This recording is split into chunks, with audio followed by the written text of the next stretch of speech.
But we do start off our show by bringing on Fran Brown, head coach of the Orange, with tomorrow being the Thanksgiving holiday. We're bringing on Coach Fran a day early. Coach, always great to chat with you. How you doing today? I'm going good. How about y'all? We're doing all right. Lots to talk about with the basketball and football seasons overlapping here, and let's start with what happened this last weekend. You said Saturday, you said it again Monday, that there are things to be learned from that game in South Bend. Can you share with us some of what was learned against Notre Dame on Saturday?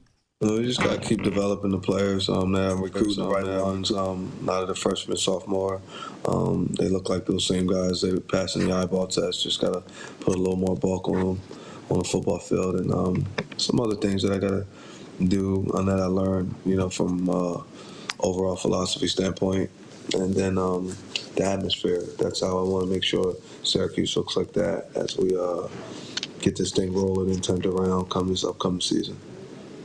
You mentioned the atmosphere. I was there. How do you get that at a Syracuse where there's 70, this dome's not big enough, but there were still 70,000 people at the Notre Dame game at the end of that game cheering and yelling? Because you understand and you know they're going to win, and you know what the players put in. You know how much they put in week in and week out. You got to become the community's team also, which is what I'm trying to make sure that we get done. It's the community's team, and once they understand and they know it's their team, they're willing to do whatever it takes to help that team win. And as we keep doing that, I think everything will work itself out the right way.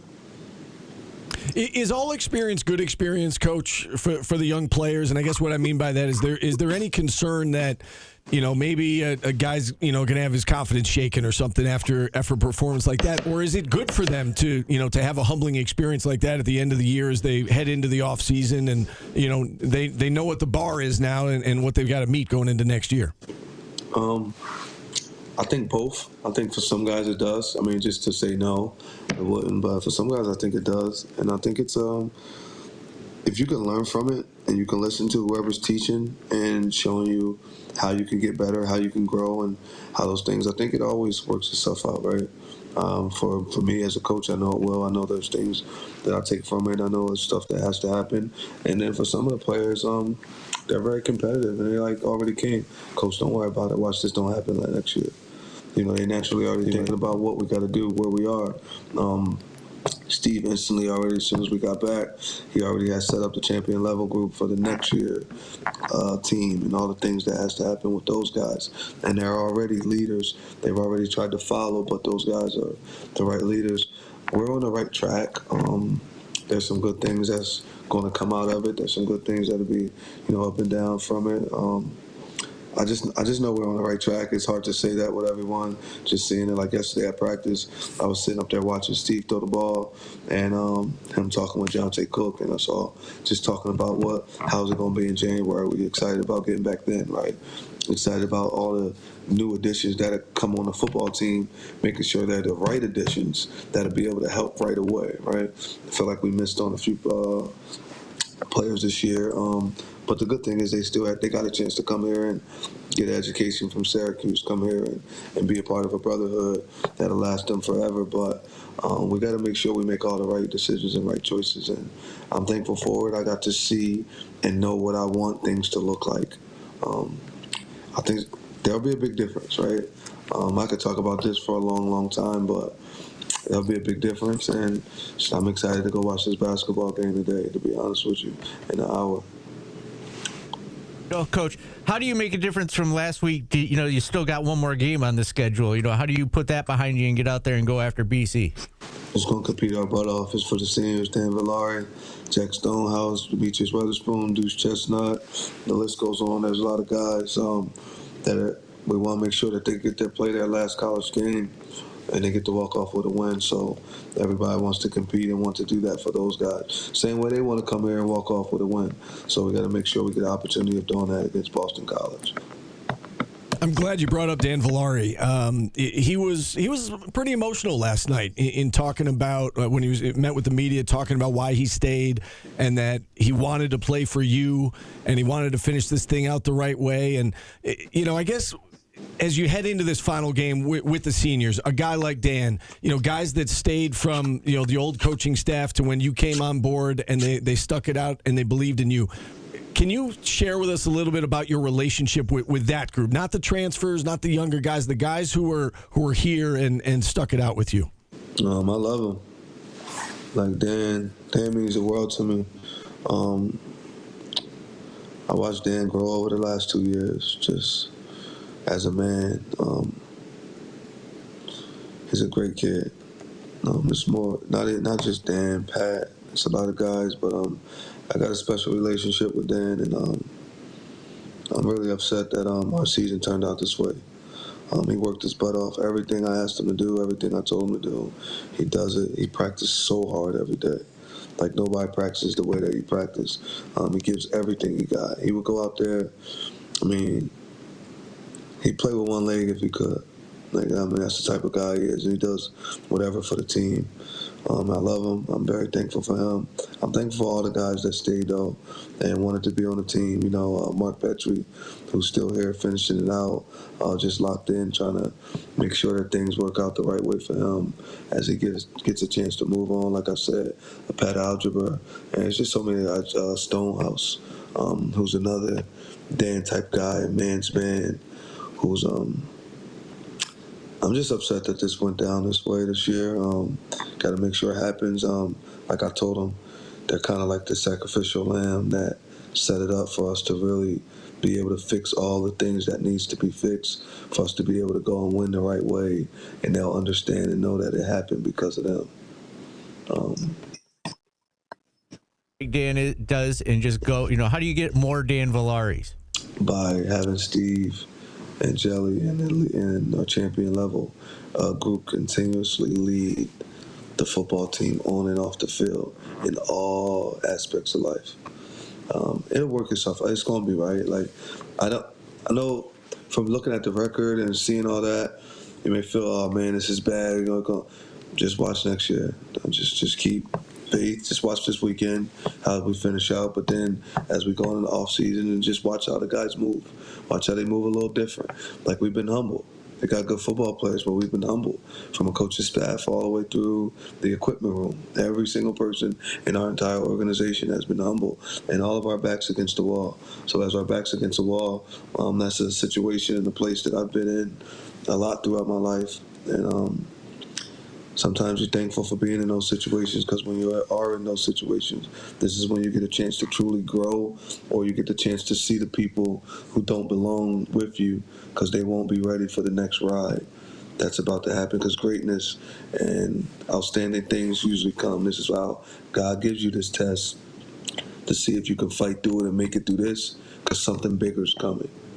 And I'm excited and I'm up to the challenge and ready for it. You talk about next year, Coach. This is our last regularly scheduled interview with you on this show. So I do have a couple of big picture questions to ask you. I don't know how much you can share. If you don't want to answer it, you can just say, I don't want to answer that, and we'll move on to the next one. But with the quarterback position, obviously Steve's back. What is the plan at the quarterback position going into next year, if you can help us with that? I'm going to get 2 more guys out the portal. And we got a really good high school kid coming in. Like, he's really good, Elite 11 quarterback that can really play. So we're going to do that. And then there's some moves we got to make on our team when it comes to the quarterback stuff. But we got to go get some guys that are ready to come in and play right away.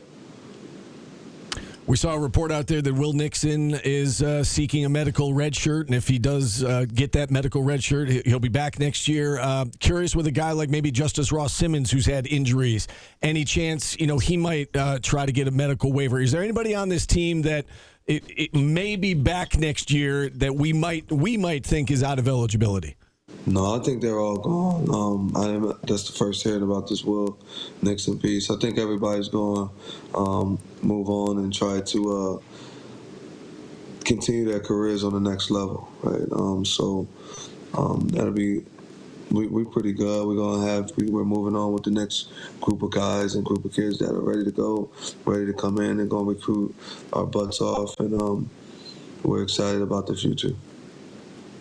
I know signing day is coming up next week. I know you can't comment on specific players, obviously, but just your thoughts on the health, I guess, of this large freshman class you got coming in. And I know some people were maybe concerned when they saw 3 decommits after the Notre Dame game, but sometimes that's a mutual parting of ways, right? We got to remember that it's not always the kid saying, I don't want to go there. I just want to give you an opportunity to speak to that if you want to. I'm going to just be respect those kids, and I'm excited about them making the decision that they made. I think it's for the best of them and the best for our program. Everyone's on board to come to the school. You may see a few that say they don't want to. Like you said, sometimes it's a mutual agreement. Sometimes it's their decision to make. I think those kids that did do that, I think they'll end up being really successful in life, and they'll be at the place where they belong. I'm excited about all the kids that are signing, that I've been speaking to the last few days that are coming. I'm excited about we got some guys on campus now that were already able to be in the portal, do the different things. So I'm excited about the team and that we're going to build, and everyone that'll be on our football team. And it means a lot for the guys that stuck with us. You know, Coach, I know this year's probably been harder on you than anybody else, and it's Thanksgiving coming up. You know, like, what are you thankful for this year? How do you stay positive? What are you thankful for? So I'm thankful for this team. I'm thankful that I'm able to coach this football team. I'm thankful for my Lord and Savior, Jesus Christ, being in my life. I'm thankful for my wife and kids. But honestly, I learned so much of this team, and I'm thankful because I'm really not trying to question what God has done or the things that happened or went on, because I know something better usually comes. So I'm thankful for all the stuff, although it may hurt really bad, and it's just maybe different, and I might question sometime. You know how people say don't question them. I'm questioning, but I'm thankful for it because I can see myself learning. I see myself growing, and I know how I'm putting myself in position to become a championship head football coach, and that's ultimately what I want to do. That's ultimately what I want to do here at Syracuse. So I'm excited and thankful for the opportunity of being a head football coach here, being able to lead this community, being able to lead this university. So this means a lot to me. I'm really thankful for the opportunity I have of doing it. Well said, Coach, as always. We're going to miss these weekly chats. Best of luck this weekend. Thank you for all your transparency and your time throughout the season. Happy Thanksgiving to you and your family, and best of luck against BC. Happy Thanksgiving to y'all, too. Y'all be safe. Y'all, too. Y'all. Your jacket game has been strong the past couple of weeks, too. That is true. That's always been the case. Yeah. Y'all be safe. All right, Coach, be well. Fran Brown joining us here on the show, brought to you every week by Great Lakes Honda City. And with that, we'll take our first time out. When we get back, we will transition into basketball. It's a pregame